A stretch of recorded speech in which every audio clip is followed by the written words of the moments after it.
ఎక్కడ నేను లాభించబడను. అలాంటిది 2024 తర్వాత నా ఆగిపోయిన బిల్లులకి తిరుగుతుంటే నా చెప్పుతోనే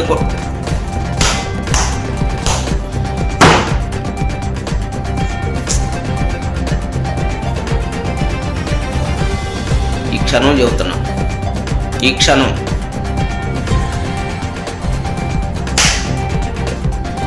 తెలుగుదేశం పార్టీకి, పార్టీ సభ్యత్వానికి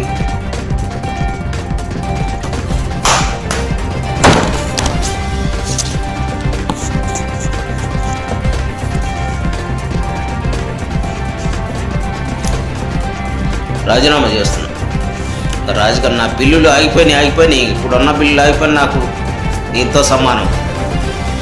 గౌరవం లేని కూడా నేనేంటో, నా క్యారెక్టర్ ఏందో ఊరి జనానికి తెలుసు, మండలానికి తెలుసు.